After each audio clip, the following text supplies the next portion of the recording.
أعوذ بالله من الشيطان الرجيم بسم الله الرحمن الرحيم السلام عليكم ورحمة الله وبركاته. சிறந்த முத்தக்கின் ஆகிறதுக்கான பயணத்தில் இப்போ நம்ம இருந்துகிட்ருக்குறோம். அப்படி நம்ம சிறந்த முத்தக்கின் ஆகணும் அப்படின்னா அதுக்கு நம்ம அல்லாஹ்வை முழுவதுமாக அறியணும், அவனை பற்றி நல்லா புரிஞ்சுக்கணும். அப்படிங்கிற விஷயத்துக்காக அல்லாஹ்வை பற்றி இப்போ நம்ம படிச்சுக்கிட்டு இருக்கிறோம். அல்லாஹ் அப்படிங்கிற அந்த பேரை பற்றி பார்த்தோம். போன வகுப்பில் ரப் அப்படிங்கிற அந்த பேரை பற்றி பார்த்தோம். ரப்புங்கிறவன் எப்படிப்பட்டவன், என்னெல்லாம் நமக்காக செஞ்சிட்ருக்கிறான் அப்படிங்கிற அந்த விஷயத்தை ஃபுல்லாக பார்த்தோம். அதோட கூடுதல் தகவல்களாக இந்த வகுப்புலேயும் நம்ம ரப்பை பற்றி தான் பார்க்க போகிறோம். ஏன்னா அந்த ரப் அப்படிங்கிற வார்த்தை இலகுவாக சொல்லிட்டு போகிற அளவுக்கு இருக்கக்கூடிய இது கிடையாது. அதில் ஆழமான அர்த்தங்கள் 1000 இருக்குது. அந்தளவுக்கு இதை ரப்புங்கிற ஒரு டாபிக் எடுத்து பேசினாலே எத்தனையோ நாட்கள் பேச வேண்டியது இருக்கும். அந்தளவுக்கு அந்த ரப் அப்படிங்கிற அந்த வார்த்தைக்குள்ளே இருக்கக்கூடிய அர்த்தங்களும் அந்த ரப்புங்கிறவன் செய்யக்கூடிய நமக்காக செய்யக்கூடிய விஷயங்களும் அந்தளவுக்கு இருக்குது. எப்படி நமக்கு உடலுக்குன்னு சில தேவைகள் இருக்குதோ அந்த மாதிரி ஆன்மாக்குன்னு சில தேவைகள் இருக்க தான் செய்யுது. அந்த தேவையை அல்லாஹ் சுப்ஹானஹு வ தஆலா இயல்பாகவே உள்ளுக்குள்ளே எல்லாருக்கும் வச்சுட்டான். உள்ளத்திற்குன்னே ஒரு இயல்பு இருக்குது. அந்த இயல்பில் அந்த இயல்பான அந்த உள்ளம் ரப்பை ஏற்றுக்கிட்ட உள்ளமாக தான் இருக்குது. அது முஸ்லீம்களுக்கு மட்டும்தானா அப்படின்னு பார்த்தா அது அப்படி இல்லை. முஸ்லீம்களுக்கு மட்டும் இல்லை, உலகத்தில் அல்லாஹ் சுப்ஹானஹு வ தஆலா படைத்த அத்தனை மனிதர்களுக்குமே இது பொருந்தும். எல்லாருக்குள்ளேயுமே இயல்பு இருக்குது. படைச்சவன் ஒருவன் தான் அப்படிங்கிற அந்த இயல்பு. இதை நம்ம தனியாக கற்றுக் கொடுக்கணுங்கிற அவசியம் இல்லை. இதை கற்றுக் கொடுக்கணும் அப்படிங்கிறதுக்கான சூழலை நம்ம ஏற்படுத்தணும் அப்படிங்கிற அவசியம் இல்லை. ஒவ்வொருத்தருக்குள்ளேயுமே இந்த ஃபித்ரா அப்படிங்கிறது இருக்குது. இதை ஒரு ஹதீஸில் தெளிவாக சொல்லப்படுது. புகாரியில் 1358வது ஹதீஸா, மாமின் மௌலூதின் இல்லா யூலது அலில் ஃபித்ரா, பிறக்கக்கூடிய ஒவ்வொரு பிள்ளையுமே இயற்கையில் தான் பிறக்குது, இயற்கை மார்க்கத்தில் தான் பிறக்குது. அபவாகு யுஹவ்விதானிஹி அவையு நஸ்ஸிரானிஹி அவையு மஜ்ஜிசானிஹி, அவங்களுடைய அந்த பேரண்ட்ஸ் தான், அவங்களுடைய அந்த பெற்றோர்கள் தான் அது யஹூதியாவோ இல்லை நசாராக்களாகவோ இல்லைனா நெருப்பு வணங்கிகளாகவோ மாற்றுறாங்க அப்படின்ற மாதிரி இந்த ஹதீஸ் சொல்லுது. ஃபித்ரா அப்படிங்கிற இந்த இயல்பு தன்மையை, இந்த இயற்கையை பற்றி, இந்த இயற்கை மார்க்கத்தை பற்றி குர்ஆனில் சூரத்து ரூமில் 30வது அத்தியாயம் 30வது வசனத்தில் அல்லாஹ் சொல்கிறான், ஃபஅகிம் வஜஹக லித்தீனி ஹனீஃபா, உண்மை வழியில் நின்று உமது முகத்தை மார்க்கத்தை நோக்கி நிலைப்படுத்துவீராக. ஃபித்ரத் அல்லாஹில்லதி ஃபதரன் நாஸ அலைஹா, இது அல்லாஹ்வின் இயற்கையான மார்க்கம். அப்போது எல்லாரும் தூய்மையான இந்த மார்க்கத்தில் தான் பிறக்கிறாங்க. இந்த இயற்கையான இயல்பான அந்த உள்ளத்தோடு தான் அவங்க பிறக்கிறாங்க. ஆனால் அவங்களுடைய பெற்றவர்களில் தான் அவங்கள ஒரு இறைவனுக்கு இணை கற்பிக்கக்கூடியவர்களாக அவங்கள மாற்றுறாங்க. அது மட்டும் இல்லாமல் அவங்களுடைய சூழல், அவங்க வளரக்கூடிய அந்த விதம், அவங்கள சுற்றி இருக்கக்கூடிய மற்ற விஷயங்கள், இது எல்லாமே அவங்கள மாற்றிடுது. அந்த இயற்கையை விட்டும் அந்த இயல்பை விட்டும் அவங்கள மாற்றிடுது. மேலும் அல்லாஹ் சுப்ஹானஹு வ தஆலா அத்தியாயம் 91 சூரத்து ஷம்ஸில் இது விஷயமாக இன்னும் சொல்கிறான். எப்படின்னா, அல்லாஹ் இந்த ஒரு விஷயத்தை சொல்கிறதுக்காக 11 விஷயங்கள் மீது அல்லாஹ் சுப்ஹானஹு வ தஆலா சத்தியம் செஞ்சுட்டு வரான். எப்படின்னா, இந்த உயிரின் மீது அல்லாஹ் சுப்ஹானஹு வ தஆலா சத்தியம் பண்ணுறான், அந்த ஆன்மாவின் மீது, அதன் மீது சத்தியமாக, அதை செவ்வைப்படுத்தியவன் மீது சத்தியமாக, அவ நஃப்ஸி ஒமா சவ்வாஹா அப்படி சொல்லிட்டு அல்லாஹ் சுப்ஹானஹு வ தஆலா சொல்கிறான், ஃபஅல்ஹமஹா ஃபுஜூரஹா வ தக்வாஹா, அந்த ஆன்மாக்கு அதோட நன்மையும் தீமையும் நம்ம கற்றுக் கொடுத்தோம். நம்ம அதை அதுக்கு உள்ளுணர்வாக அதுக்குள்ளே ஏற்படுத்தியிருக்கிறோம். இது சரி, இது தவறு, இது பாவமான செயல்கள், இது இறைச்சியுடைய செயல்கள், இது அப்படின்னு சொல்லிட்டு அல்லாஹ் சுப்ஹானஹு வ தஆலா அதை உள்ளுணர்வாக ஏற்படுத்தணும் அப்படிங்கிற மாதிரி சொல்கிறான். அந்த இல்ஹாம் அப்படிங்கிற வார்த்தையை தான் எல்லாம் அங்கே பயன்படுத்தியிருக்கிறான். அது உள்ளுணர்வை ஏற்படுத்துதல் அப்படிங்கிறது தான் அந்த வார்த்தையோட அர்த்தமாக வரும். அப்போது இயற்கையிலேயே மனிதனுக்கு அந்த நன்மை தீமையை அறியக்கூடிய அந்த செட்டிங்ஸை வச்சு தான் ரப்பு படைச்சிருக்கிறான் அப்படிங்கிறத நம்மளுக்கு இங்கே தெளிவுபடுத்துகிறான். அப்போது ஒவ்வொருத்தவங்களுக்குள்ளேயும் ரப் அப்படிங்கிறவன் இருக்கிறான், நம்மளை படைச்சு நமக்காக இந்த அனைத்தையுமே செய்துட்டு இருக்கிற ஒருத்தன் இருக்கிறான் அப்படிங்கிறத முஸ்லீம்கள் மட்டும் இல்லை, உலகத்தில் இருக்கக்கூடிய அத்தனை மக்களுக்கும் இந்த இயல்போடு தான் இருக்கிறாங்க. அந்த இயல்பை சிதைக்காமல் இருக்கிறவங்களால அதை உணர்ந்துக்க முடியுது. அதை யார் மற்ற தேவையற்ற நம்பிக்கையின் காரணமாக அதை சிதைச்சிட்டாங்களோ அவங்களால மட்டும்தான் இதை உணர்ந்து கொள்ள முடியாமல் இருக்குது. ஒவ்வொரு மனிதனுக்குமே ரப்புங்கிற ஒருத்தன் இருக்கிறான் அப்படிங்கிறது தெரியும், அதுக்கு அவனே சாட்சியாக இருக்கிறான் அப்படிங்கிறத ஒரு அழகான வசனத்தின் மூலமாக அல்லாஹ் சுப்ஹானஹு வ தஆலா சொல்லி காட்டுறான். 7வது அத்தியாயத்தில் 172 173வது வசனங்களில் وَإِذْ أَخَذَ رَبُّكَ مِنْ بَنِي آدَمَ مِنْ ظُهُورِهِمْ ذُرِّيَّتَهُمْ وَأَشْهَدَهُمْ عَلَى أَنْفُسِهِمْ ஆதமுடைய மக்களின் முதுகுகளிலிருந்து அவர்களின் சந்ததிகளை உமது இறைவன் வெளியாக்கி அவர்களை அவர்களுக்கு எதிரான சாட்சிகளாக்கினான். அலஸ்து பிரப்பிக்கும் காலு பலா ஷஹீத்னா, நான் உங்கள் இறைவன் அல்லவா என்று கேட்டான். ஆம், இதற்கு நாங்கள் சாட்சி கூறுகிறோம் என்று அவர்கள் கூறினர். அப்போது ஆதம் அலைஹிஸ்ஸலாம் அவர்களை படைச்சதோடைய நம்ம எல்லாருமே இந்த பூமிக்கு வர்றதுக்கு முன்னாடியே அவங்களுடைய சந்ததிகளானிய நம்ம அனைவரையுமே அல்லாஹ் சுப்ஹானஹு வ தஆலா வெளிப்படுத்தி நம்மக்கிட்டேயே அவன் சாட்சியம் வாங்கிக்கிட்டான். நம்மக்கிட்ட அல்லாஹ் சுப்ஹானஹு வ தஆலா ஒரு அக்ரிமெண்ட்டே போட்டிருக்கிறான்.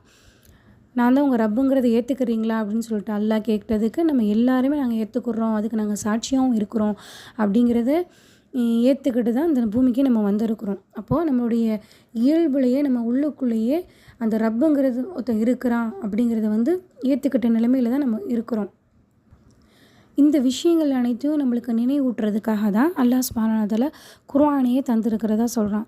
குர்ஆனை பற்றி அல்லாஹ் சொல்லும்போது இன் ஹுவ இல்லா ஸிக்ருல் லில் ஆலமீன், அகிலத்தார் அனைவருக்கும் இது ஒரு நினைவூட்டலாக இருக்குது அப்படிங்கிறது தான் அல்லாஹ் சுப்ஹானஹு வ தஆலா சொல்கிறான். அப்போ குர்ஆனுக்கு பல பெயர்கள் இருக்குது, அதில் ஒரு பேர் தான் இந்த ஸிக்ர் அப்படிங்கிறது. அது மாதிரி இன்னா நஹ்னு நஸ்ஸல்னா ஸிக்ர வ இன்னா லஹு லஹாஃபிஸூன். அப்போ குர்ஆனை இங்கே அல்லாஹ் சுப்ஹானஹு வ தஆலா குர்ஆனை நம்ம இறக்கி வச்சோம் அப்படின்னு சொல்கிறதுக்கு இங்கே ஸிக்ர் அப்படிங்கிற வார்த்தையை தான் பயன்படுத்துகிறான். மேலும் அதை நம்ம பாதுகாப்போம் அப்படிங்கிறதையுமே அல்லாஹ் சுப்ஹானஹு வ தஆலா சொல்கிறான். அப்போ ரப்புங்கிறவன், ரப்புடைய தன்மைகள் இது எல்லாமே உலகத்தில் இருக்கக்கூடிய அத்தனை மக்களுக்குமே தெரியும் அப்படிங்கிறது இந்த இந்த விஷயங்கள்லேருந்து நம்மளுக்கு புரியுது. இந்த விஷயத்தை நம்ம இன்னொரு வகையில் புரிஞ்சுக்கலாம். இப்போ ரசூலுல்லாவுடைய காலத்தில், அந்த ஜாஹிலியா காலத்தில் அந்த மக்கள்கிட்ட ரசூலுல்லாவை அல்லாஹ் சுப்ஹானஹு வ தஆலா கேள்வி கேட்க சொல்லுவான். உங்களை படைச்சது யார், இந்த வானம் பூமியை படைச்சது யார், வானத்திலிருந்து உங்களுக்கு மலையை இறக்குறவன் யார் அப்படின்னு சொல்லிட்டு அந்த மக்கள்கிட்ட நீங்கள் கேள்வி கேளுங்கன்னு சொல்லிட்டு அல்லாஹ் சுப்ஹானஹு வ தஆலா ரசூலுல்லாவுக்கு கட்டளையிடுறான். அப்படியே அந்த மக்கள்கிட்ட ரசூலுல்லா கேட்கும்போது அந்த மக்கள் சொன்ன பதில் என்ன அப்படின்னா, அல்லாஹ் தான் இது எல்லாத்தையும் செய்கிறான் அப்படிங்கிறத அந்த மக்கள் சொல்லக்கூடியவங்களாக இருந்தாங்க. அந்த அறியாமைகள், அந்த ஜாஹிலியா மக்களை பற்றி அல்லாஹ் சுப்ஹானஹு வ தஆலா சொல்லும்போது கூட லிதுன்ஸிர கௌமம் மா உன்ஸிர ஆபாஹும் ஃபஹும் காஃபிலூன், இதற்கு முன்னாடி எச்சரிக்கிறதுக்கு தூதர்கள் அனுப்பப்படாத ஒரு சமுதாயத்திற்கு தான் உங்களை எச்சரிக்கிறதுக்காக அனுப்பணும் அப்படிங்கிற மாதிரி அல்லாஹ் சுப்ஹானஹு வ தஆலா சொல்கிறான். இப்போ அல்லாஹ் அப்படிங்கிறத நபி ஸல்லல்லாஹு அலைஹி வஸல்லம் அவங்களுக்கு கற்றுக் கொடுக்கல. அதுக்கு முன்னாடி அவங்க அல்லாஹ்வை அறிந்தவங்களாக தான் இருந்திருக்கிறாங்க. ரொம்ப நீண்ட இடைவெளிக்கு முன்னாடி தான் அவங்களுக்கு அந்த இப்ராஹிம் அலைஹிஸ்ஸலாம் அவங்க இருந்ததெல்லாம், இஸ்மாயில் அலைஹிஸ்ஸலாம் அவங்க இருந்ததெல்லாம் நீண்ட இடைவெளிக்கு முன்னாடி உள்ளது. அப்போ இந்த விஷயங்கள்லேருந்து நம்மளுக்கு என்ன புரியுது அப்படின்னா, அல்லாஹ் அப்படிங்கிறவனை பற்றி, இந்த ரப் அப்படிங்கிறவனை பற்றி நம்ம தனியாக கற்பிக்கணும் அப்படிங்கிற தேவையில்லை அப்படிங்கிறது இந்த விஷயத்துலேருந்து நம்மளுக்கு புரியுது. அப்போ உலகத்தில் யாராலுமே இந்த ரப் அப்படிங்கிற இந்த தன்மை மறுக்கவே முடியாது. ரப்புங்கிறவன் நமக்கு பின்னாடி இருந்து நமக்காக எவ்வளோ விஷயங்கள் செய்துட்டு இருக்கிறான், நமக்கான தேவைகள் அனைத்தையுமே செய்துட்டு இருக்கிறான், நமக்காக ஒரு ப்ராசஸ் நடந்துக்கிட்டே தான் இருக்குது உலகத்தில் அப்படிங்கிறத யாராலையுமே மறுக்க முடியாது. எல்லாருமே அதை ஏற்றுக்குருவாங்க. பிடிவாதத்தோட வீண் வரட்டு கௌரவத்துக்காக அதை ஏற்றுக்கிறாமல் இருப்பாங்களே தவிர, ஏன் கடவுளே இல்லைன்னு சொல்லக்கூடிய அந்த நாத்திகர்கள் கூட சில தருணங்களில் இந்த மாதிரி ஒரு உணர்வுக்கு நாங்கள் உள்ளாக்கப்படுறோம் அப்படிங்கிறத சொல்லக்கூடியதை நம்ம பார்க்குறோம். அல்லாஹ் சுப்ஹானஹு வ தஆலா கூட ஒரு வசனத்தில் சொல்லுவானே குர்ஆனில், கடலில் பயணிச்சிட்ருப்பான். அப்போ புயல் வருது. அப்போ அது மூழ்கிருமோங்கிற அச்சத்தில் அல்லாட்ட உதவி தேடக்கூடியவனா இருப்பான்.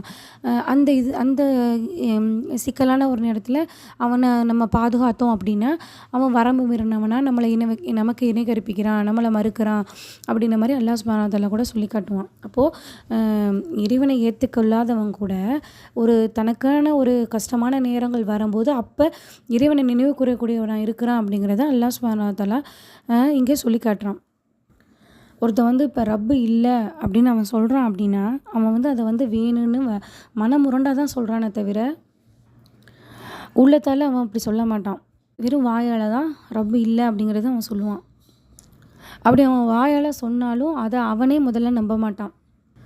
அப்படி தான் அல்லாஹ் சுப்ஹானஹு வ தஆலா நமக்கு சொல்லி காட்டுறான். இந்த விஷயத்தை வந்து நமக்கு அழகாக தெளிவுபடுத்துகிற ஒரு வசனம். யார் சார்ந்த விஷயம் அப்படின்னா ஃபிரௌன் என்ன சொன்னான், ஆனால் ரொப்புக்குமுல் ஆயில அப்படின்னு சொன்னான். நான் தான் உயர்ந்த இறைவன், உங்களுடைய உயர்வான இறைவன் அப்படின்னு சொல்லிட்டு சொன்னான். இணை கற்பிப்பவனை விடையும் இறைவனை மறுக்கிறவனை விடவும் இந்த மாதிரி சொல்லக்கூடியவன் எவ்வளோ டேஞ்சரான ஒருத்தனாக இருப்பான். நான் தான் கடவுள் அப்படின்னு சொல்லிட்டு சொன்னான். அப்படி தான் கடவுள்னு சொன்ன அவன் கூட அல்லாஹ்வை அறிஞ்சு தான் இருந்தான். அல்லாஹ்னு ஒருத்தன் இருக்கிறான் அப்படிங்கிறத அவன் அறிஞ்சு தான் இருந்தான் அப்படிங்கிறத அல்லாஹ் சுப்ஹானஹு வ தஆலா சொல்லி காட்டுறான்.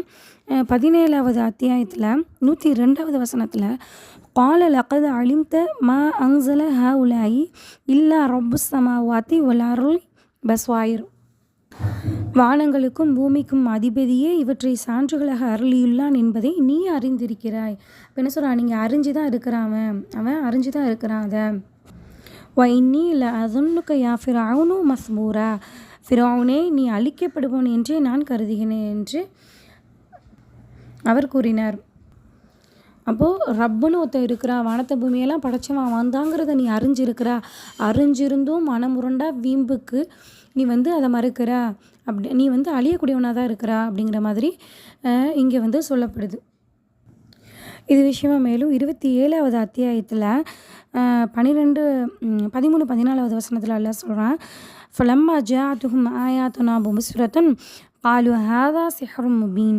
நமது சான்றுகள் பார்க்கக்கூடிய வகையில் அவர்களிடம் வந்தபோது இது தெளிவான சூனியம் என்று அவர்கள் கூறினர். வஜஹது பிஹா வஸ்தைகனத்ஹா அன்ஃபுஸுஹும் ظுல்மௌ வஉலுவா. அவர்கள் அதை உறுதியாக நம்பி இருந்தும் அநியாயமாகவும் ஆணவமாகவும் மறுத்தனர். அப்போது அதை வந்து அவங்க நம்பிக்கை இருக்குது, அது மேலே நம்பிக்கை இருந்தாலுமே ஆணவத்தினால அவங்க மறுத்தாங்க, அநியாயமாகவும் ஆணவத்திலையும் அவங்க மறுத்தாங்க அப்படிங்கிறத அல்லாஹ் சுப்ஹானஹு வ தஆலா சொல்கிறான். அப்போ ரப்பை மறுக்கக்கூடிய அவங்க வந்து அறியாமையினால் ரப்பை மறுக்கலை, வேணும்னு உலக ஆதாயங்களுக்காகவும் மற்றவங்களுடைய தேவைகளுக்காகவும் தான் அல்லாஹ் சுப்ஹானஹு வ தஆலாவை மறுக்கக்கூடியவங்களாக இருந்தாங்க. அடுத்ததாக ஒரு சகோதரர் வந்து அதுக்கு முன்னாடி நடந்த அந்த கிளாஸில் ரப்புடைய அந்த தன்மையை பற்றி உஸ்தாத் சொல்லும்போது அவங்க வந்து இந்த தாய்ப்பாலுடைய விஷயத்த சொன்னாங்க. அந்த விஷயங்கள் பற்றி உஸ்தாத்திட்ட ஒரு சகோதரர் வந்து பேசும்போது, பெற்றோர்கள் வந்து இப்போ வந்து ரொம்ப உதாசீனப்படுத்தப்படுறாங்க, கவனிக்கிறது இல்லை, அந்த மாதிரி வெளியே முதியோர் இல்லம் அப்படிங்கிற இடத்துல விட்டுடுறாங்க, இந்த மாதிரியெல்லாம் நிறைய கொடுமைகள் பெற்றோர்களுக்கு நடந்துகிட்டு இருக்குது, அதை பற்றி கண்டிப்பாக நீங்கள் பேசணும் அப்படின்ற மாதிரி ஒரு சகோதரர் கேட்டுக்கிட்டதன் அடிப்படையில் உஸ்தாத் வந்து அந்த பெற்றோர்கள் நம்மளுக்கு செய்த அந்த மிகப்பெரும் உபகாரம் பெற்றோர்கள் விஷயத்தில் அல்லாஹ் சுப்ஹானஹு வ தஆலா நம்மளுக்கு எந்த அளவுக்கு அருள் செஞ்சுருக்கிறான் அப்படிங்கிற விஷயத்த வந்து நம்மளுக்கு சொன்னாங்க. எந்த ஒரு மனிதனுமே தான் பெற்றோர் ஆகிட்டா அதுக்கப்புறம் அதோடைய வேல்யூ என்னங்கிறது அவனுக்கு வந்து தெரிஞ்சிடும். அப்படி தெரிஞ்சிருந்தும் எப்படி இப்படி பெற்றோர்களை விடுறாங்க அப்படிங்கிறது ஒரு கேள்விக்குறியான விஷயமாக தான் இருக்குது. ஒரு பெற்றோர் அப்படிங்கிறவங்க வந்து எந்த அளவுக்கு தன்னுடைய பிள்ளைகளுக்காக தன்னுடைய வாழ்க்கையை அர்ப்பணிக்கிறாங்க அப்படிங்கிறத வந்து யாரும் சொல்லி தெரிஞ்சுக்கணும் அப்படின்னு அவசியம் இல்லை. ஒவ்வொருத்தவங்களும் யோசித்தாலே அவங்களுக்கு அது உணர முடியும். யதார்த்தமாக ஒரு விஷயத்தை நம்ம யோசித்தாலே, இப்போது நமக்கு வந்து ஒருத்தவங்க ஃப்ரெண்டாக இருக்கிறாங்க அப்படின்னா நமக்கு ஈக்குவலான ஃப்ரெண்டாக இருக்கிறாங்க, இப்போ அவங்களுக்கு வந்து நம்ம ப்ரெசன்டேஷன் கொடுத்துட்டே இருக்கிறோம், அனுபவிப்புகளை அதிகமாக செஞ்சுட்டே இருக்கிறோம், ஆனால் அவங்க எதுவுமே செய்யலை அப்படின்னா ஒரு கட்டத்துக்கு மேலே நமக்கே ஒரு விரக்தி வரும். என்னடா இது நம்ம பண்ணிட்டு தான் இருக்கிறோம், அவங்க எதுவும் நமக்கு பண்ணலையே அப்படின்ற மாதிரி சாதாரணமாக வரதான் செய்யும். ஆனால் இதை பெற்றவங்கள விஷயத்தில் நம்ம யோசித்து பார்த்தோம் அப்படின்னா, நம்ம வந்து அவங்கக்கிட்டேருந்து எல்லாத்தையும் பெற்றுக்கிட்டு தான் இருக்கிறோம். பிறந்ததுலேருந்து அவங்க நம்மளுக்கு தந்துக்கிட்டே தான் இருக்கிறாங்க. எல்லாமே நமக்காக செஞ்சுக்கிட்டே இருக்காங்க. பார்த்து பார்த்து ஒன்று ஒன்றே நமக்கான தேவைகள் அனைத்தையும் நிறைவு செஞ்சுக்கிட்டு இருக்காங்க. ஆனால் அவங்க நம்மக்கிட்ட இருந்து எந்த எதிர்பார்ப்புகளையும் வைக்கிறது இல்லை. எப்படியா இருந்தாலும் என் பிள்ளை நல்லா இருந்தால் போதும், என் பிள்ளைக்கு தேவையானது நிறைவேறினா போதும் அப்படிங்கிற கண்ணோட்டத்தில் தான் அவங்க இருப்பாங்க. பல சந்தர்ப்பங்களில் வந்து அவங்க தங்களை முட்டாளாக்கிக்கிட்டு பிள்ளைய வளர்க்குறாங்க. இப்போ ஒரு தாய் தூங்குறா அப்படின்னா நல்லா தூங்குவா, எந்த சத்தம் கேட்டாலும் எழும்ப மாட்டா. ஆனால் தன்னோட பிள்ளை ஒரு சின்னதாக ஒரு சத்தம் ஒரு சினுங்கல் போட்டாலுமே டக்குன்னு பதறி எழுந்து அந்த பிள்ளைய பார்க்கக்கூடிய நிலையில் அந்த தாய் இருக்கிறா. எவ்வளோ பெரிய சத்தம் கேட்டாலும் எழும்பாதவ தன் பிள்ளையோட சத்தம் கேட்டு உடனே விழிக்கக்கூடிய அந்த தன்மைகளையும் அவங்களுக்குள்ள வச்சது யார்? ரப்புல் ஆலமீன் தான். நமக்காக நம்ம ரப்பு இப்படியான ஒரு பெற்றோர்கள் அப்படிங்கிற மிக பெரும் அருளை நமக்கு அல்லாஹ் சுப்ஹானஹு வ தஆலா ஏற்படுத்தி தந்திருக்கிறான். இந்த ரப்பு அப்படிங்கிறவனை நம்ம புரிஞ்சுக்கிறதுக்கு வந்து இந்த சாப்பாடு அப்படிங்கிற அந்த ஒரு விஷயமே நமக்கு மிகப்பெரும் ஆதாரமாக இருக்குது. மனிதனுடைய முதல் தேடலே இந்த சாப்பாடு அப்படிங்கிற ஒரு விஷயமாக தான் இருக்குது. அல்லாஹ் சுப்ஹானஹு வ தஆலா 80வது அத்தியாயம் அபஸால வந்து 24வது வசனத்தில் சொல்கிறான், ஃபல் யன்சுருல் இன்சானு இலா துஆமிஹி, மனிதன் தனது உணவை கவனிக்கட்டும். நாமே தண்ணீரை வானிலிருந்து ஊற்றினோம், பின்னர் பூமியை முறையாக பிளந்தோம். உங்களுக்கும் உங்கள் கால்நடைகளுக்கும் பயன்படுவதற்காக தானியத்தையும் திராட்சையையும் பூண்டையும் ஒலிவ மரத்தையும் பேரீச்சை மரத்தையும் அடர்ந்த தோப்புகளையும் கனிகளையும் தீவனங்களையும் அதில் முளைக்கச் செய்தோம். அல்லாஹ் சுப்ஹானஹு வ தஆலா நம்ம என்ன சொல்கிறான், நீங்கள் சாப்பிடக்கூடிய இந்த சாப்பாட்டை கவனிங்க, அதை கவனித்து பாருங்கள் அப்படிங்கிறத சொல்கிறான். நம்ம என்னைக்காச்சும் இதை பற்றி சிந்திச்சிருக்கோமா? எவ்வளோ நாட்கள் நம்ம சாப்பிட்டுட்டு தான் உணவை சாப்பிட்டுக்கிட்டே தான் இருந்துகிட்ருக்குறோம். ஆனால் அதில் நம்ம சிந்தனைகளை செலுத்தியிருக்கிறோமா? நம்ம நினைக்கிறோம் கடையில் போகிறோம், அரிசியை வாங்குகிறோம், சமைக்கிறோம், சாப்பிட்றோம் அப்படிங்கிற சிந்தனையோடு மட்டும் முடிஞ்சிருது. ஆனால் இதுக்குள்ளே இந்த சாப்பாடு நமக்கு கிடைக்கணும் அப்படிங்கிற அதுக்குள்ளே எவ்வளோ வேலைகள் நடந்துகிட்ருக்குது அப்படிங்கிறது நம்ம சிந்திக்காமல் தான் நம்மளுக்கு போயிட்டுருக்குது. ஒரு தானியத்தை வந்து பூமியில் விதைக்கிறாங்க அப்படின்னா அந்த தானியத்துக்கு சூரியனோட ஒளி கண்டிப்பாக தேவை. இப்போ சூரியன் இதில் வந்து இன்வால்வ் ஆகுது. அடுத்து இந்த சூரியன்லேருந்து இந்த நீர் ஆவியாகி அது வந்து மேகத்தில் நீராக சேர்ந்து அது மழையாக வர்றதுனால தான் அதன் மூலியமாக தான் பயிர்கள் விளையுது. அப்புறம் அந்த மண்ணோட சத்துக்களை வந்து எடுக்குது. அந்த தாவரங்கள் வந்து மண்ணிலிருந்து அந்த சத்துக்களை எடுக்குது. அப்போ மண் அப்படிங்கிற ஒரு தேவை இருக்குது, நீர் அப்படிங்கிற தேவை இருக்குது, சூரிய ஒளி அப்படிங்கிற தேவை இருக்குது. இப்படி இந்த உணவுக்காக எத்தனையோ வேலைகள் நடந்துகிட்ருக்குது. இப்போ ரப்புடைய அந்த தன்மைகளை படிக்கிறதுக்காக நம்ம போன வகுப்பில் வந்து அந்த தாய்ப்பாலை பற்றி படித்தோம். இப்போ தாய்ப்பால் மூலிமா குழந்தைகளுக்கு வந்து அந்த தாயோட மார்பில் வந்து அந்த குழந்தை வந்து வாய் வச்சு பால் அருந்தும்போது அந்த குழந்தையோட அந்த உமிழ்நீரின் வழியாக செய்திகள் உள்ளே போய் குழந்தைக்கு உடம்பில் இருக்கக்கூடிய அந்த ஊட்டச்சத்து குறைபாடுகள் இருந்தாலோ ஏதாவது நோய்கள் இருந்தாலோ அதற்கு தேவையான ஊட்டச்சத்துக்களையும் அதற்கு தேவையான இந்த நோய் எதிர்ப்பு சக்திகளையும் அது வந்து அடுத்த முறை பால் அருந்தும்போது அதுக்கு அனுப்புறதுக்கு தோதான் அந்த செய்தியை அனுப்புது அப்படிங்கிற விஷயத்த பார்த்தோம். அது மாதிரி தான் இந்த மரங்கள் இருக்குது. இந்த மரங்கள் வந்து அதிகமான மரங்கள் இருக்கிற இடத்துல கீழே அதற்கு அடியில் வந்து சிறு சிறு செடிகள் வளரும். அந்த செடிகளுக்கு தேவையான அந்த ஊட்டச்சத்துக்களை வந்து அந்த மரங்கள் பெரிய பெரிய மரங்களுடைய வேர்களிலிருந்து அந்த செடிகளுக்கு கிடைக்கிது. அந்த மரங்களுக்கு இடையில் ஏதாச்சும் தொற்றுகள் இருந்தால் அது ஒன்றுக்கொன்று அந்த வேர்களின் மூலியமா அதற்கு தேவையான அந்த ஊட்டச்சத்துக்கள் கொடுத்து அதை சரி செய்வதற்கு ஒன்றுக்கொன்று உதவிக்கிறது. அப்போ இந்த அளவுக்கு நுணுக்கமான ஒரு செயல்பாடுகள் ரப்பு இல்லாமல் எப்படி நடக்கும்? அடுத்ததாக அமெரிக்காவில் இருக்கக்கூடிய ஒரு தேசிய பூங்காவில் அதோட நீர்நிலைகள்லாம் வற்றி அது காஞ்சி போய் எல்லாம் அதோட புல்கள் அது இது எல்லாமே காஞ்சி ரொம்ப வறட்சியாக போனதோடைய அதை வந்து ஆய்வு செய்கிறாங்க. இதனால் இந்த மாதிரி ஆயிடுச்சு அப்படிங்கிற மாதிரி ஆய்வு செய்யும்போது ஓநாய்கள் அவங்களுக்கு கிடைக்கிற இது என்னென்னா ஓநாய்களை வந்து அவங்க வந்து அழிச்சிருப்பாங்க.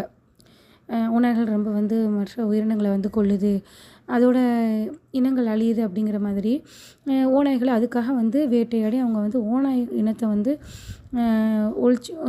அழிச்சாங்க. அப்போ ஓநாய்களை நம்ம இது பண்ணதுனால தான் இந்த மாதிரி ஆயிடுச்சு அப்படிங்கிறத உணர்ந்து பின்னாடி 1920களுக்கு பின்னாடி ஓநாய்களை வந்து விடுறாங்க. ஓநாய்களை விட்டு கொஞ்ச காலங்களிலேயே என்ன ஆகுது, அந்த வறட்சியாக இருந்த அந்த பூங்கா வந்து நல்ல செழிப்பாக வந்து அந்த ஓநாய்கள் வந்து அந்த உணவு சங்கிலியை வந்து சரி செஞ்சுருக்குது. இப்போ ஓநாய்களை வந்து அவங்க வேட்டையாடினதுனால மான்களின் எண்ணிக்கை பெருகினதுனால அது வந்து அதிகமாக புல்களை மேய்ஞ்சி அதை வந்து ஒன்றுமில்லாமல் மற்ற உயிரினங்களுக்கு எதுவும் இல்லாமல் மற்ற உயிரினங்களுக்கு இருக்கக்கூடிய சூழ்நிலைகளை படுத்துச்சு. அது ஓநாய் வந்ததுக்கப்புறம் அது ஓரளவு மான்களுடைய இதை கட்டுப்படுத்தி மற்ற உயிரினங்களுக்கான அந்த உணவு சங்கிலியை அதை வந்து சரி செஞ்சுருக்குது. இந்த ஒரு விஷயத்தை வந்து ஒரு புக்காகவே எழுதியிருக்காங்க, ஓநாய்க்குள்ள சின்னம் அப்படிங்கிற மாதிரி. அதாவது ஒரு பையன் வந்து ஓநாய்கள் பற்றி படிக்கணும் அப்படிங்கிறதுக்காக ஒரு காட்டுக்குள்ளே போகிறான். அப்போது அங்கே சில சமுதாயத்தினரை பார்க்குறான். அவங்க வந்து அந்த ஓநாய்களை வந்து ரொம்ப மதித்து அதை ரொம்ப மதிக்கக்கூடியவங்களாக இருக்கிறாங்க.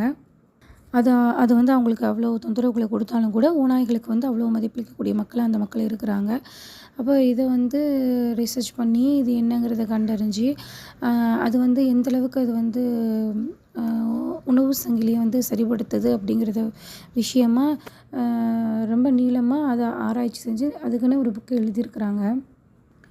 அப்போது ஒரு விஷயம் வந்து மற்றவங்களுக்கும் கிடைக்கணும் அப்படின்னா சில விஷயங்கள் அதை கட்டுப்படுத்தணும், சில விஷயங்களை கட்டுப்படுத்தணும், இங்கே இது இப்படி செய்யணும் அப்படின்னு ஒன்றுக்குள்ளே ஒன்று சுப்ஹானல்லாஹ், அல்லாஹ் சுப்ஹானஹு வ தஆலா இந்த ஒரு உணவு விஷயத்துலையே நமக்காக ஏற்படுத்தி வச்சுருக்கிறான். இதை இங்கே கட்டுப்படுத்தணும், இங்கே இதை எப்படி செய்யணும், இதை இங்கே எப்படி செய்யணும் அப்படிங்கிற மாதிரி பார்த்து அல்லாஹ் சுப்ஹானஹு வ தஆலா எல்லா உயிரினங்களுக்கும் கரெக்டாக உணவுகள் சேரும்படியான அமைப்புகளை வந்து அல்லாஹ் சுப்ஹானஹு வ தஆலா ஏற்படுத்தி தந்திருக்கிறான். அடுத்ததாக அல்லாஹ் சுப்ஹானஹு வ தஆலா அந்த வானம் பூமி படைச்சதை பார்த்தோம் அப்படின்னா அது வந்து 6 நாட்களில் வானங்கள் பூமி அனைத்தையுமே 6 நாட்களில் படைச்சதாக சொல்கிறான். பூமியை எத்தனை நாளில் படைத்தான் அப்படின்னா பூமியை வந்து 4 நாட்களில் படைத்தான். பூமியை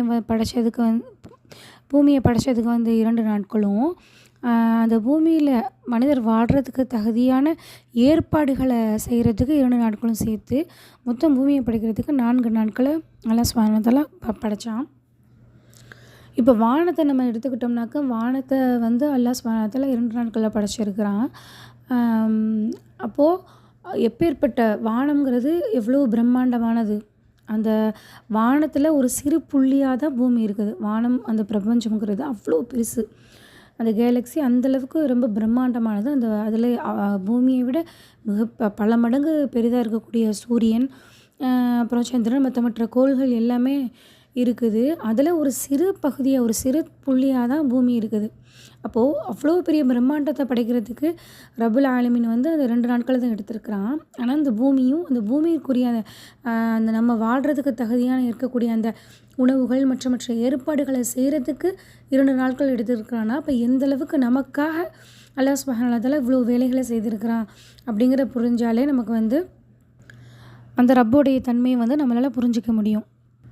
இவ்வளோ பெரிய பிரம்மாண்டமான படைப்பு. இந்த பிரம்மாண்டமான படைப்பில் நம்ம எங்கே இருக்கிறோம்? பூமியே ஒரு சிறு புள்ளி அப்படின்னா இந்த பூமிக்குள்ளே இந்தியா, அந்த இந்தியாவுக்குள்ளே தமிழ்நாட்டுக்குள்ளே ஏதோ ஒரு மூலையில் நம்ம இருக்கிறோம். அப்போ நம்ம எவ்வளோ ஒரு அற்பமான ஒரு இதாக இருக்கிறோம் அப்படிங்கிறத வந்து இந்த பிரம்மாண்டங்களை நம்ம சிந்திக்கும்போது நம்மெல்லாம் ஒன்றுமே இல்லை அப்படின்னு சொல்லிட்டு நம்மளுடைய பெருமைகளை அனைத்தையுமே தகர்க்கக்கூடியதாக இது இருக்குது. ஏற்பாடுகள்னால் வெறும் உணவு ஏற்பாடுகள் மட்டுமா? மற்ற எல்லாமே அந்த ஒரு உயிரினங்கள் மூலமாக அதை வந்து கட்டுப்படுத்துகிறான் ரப்பு. ஒன்றுலேருந்து ஒன்று. இப்போ ஒரு பயிர் விளையுது அப்படின்னா அதை நாசம் பண்ணுறதுக்குன்னு சில உயிரினங்கள் இருக்கும், சில பூச்சிகள் இருக்கும், அதை சாப்பிட்றதுக்கு தவளைகள், இப்படி ஒன்றா ஒரு படைப்பும் ஒரு உயிரினங்களையும் ஒன்றோடு ஒன்று தொடர்பு படுத்தி அதற்கான உணவுகளையும் அதன் மூலியமாக கொடுத்து அந்த நமக்கான உணவுகளும் பாதுகாக்கப்படணும்னு சொல்லிட்டு இந்தளவுக்கு நுணுக்கமாக சுப்ஹானல்லாஹ், அல்லாஹ் சுப்ஹானஹு வ தஆலா நம்மளுக்காக ஏற்பாடு செய்திருக்கிறான். ஒன்றுக்கும் சில கட்டமைப்புகளை ஏற்படுத்தி இந்த ஃபிபோனச்சி அப்படிங்கிற அந்த சீக்வென்ஸ், அந்த ஒரு மேத்தமெட்டிக்கல் ரீதியில் அல்லாஹ் சுப்ஹானஹு வ தஆலா அந்த தாவரங்களுடைய அமைப்புகளை வச்சுருக்கிறான். அந்த பூக்களுடைய அமைப்புகளை அந்த எண்ணிக்கையின்படி வச்சுருக்கிறான். அப்புறம் கடல் அலைகளை எடுத்துக்கிட்டோம் அப்படின்னா அந்த கடல்களுக்கு அடியில் ஆழமாக இருக்கக்கூடிய அந்த உயிரினங்களுக்கு ஆக்சிஜன் தேவை. அந்த ஆக்சிஜனை கடல் அலைகளின் மூலியமாக அது வந்து கடலுக்கு அடியில் கொண்டு போகுது. அலைகள் தான் அந்த கடலுக்கு அடியில் ஆக்சிஜனை கொண்டு போகுது அப்படின்னு சொல்லிட்டு இப்படி கடல் அலைகளை வந்து இதய துடிப்போடு ஒப்பிடுறது. இப்படி நம்ம எந்த திசையில் திரும்பினாலும் நம்ம பார்க்கக்கூடிய ஒவ்வொன்றுலேயும் அல்லாஹ் சுப்ஹானஹு வ தஆலா நமக்காக செய்த இந்த ஏற்பாடுகள் எக்கச்சக்கம். திரும்பும் திசையெல்லாம் அவனுடைய அருள்கள் நமக்காக குவிஞ்சு கிடக்கு. அதை சிந்திக்கக்கூடிய மக்களாகவும் அதற்கு நன்றி செலுத்தக்கூடிய மக்களாகவும் அல்லாஹ் சுப்ஹானஹு வ தஆலா நம்ம அனைவரும் ஆக்கணும் அப்படின்னு சொல்லிட்டு துவா செஞ்சு என்னுடைய அந்த உரையை முடிக்கிறேன். அல்ஹம்துலில்லாஹ்.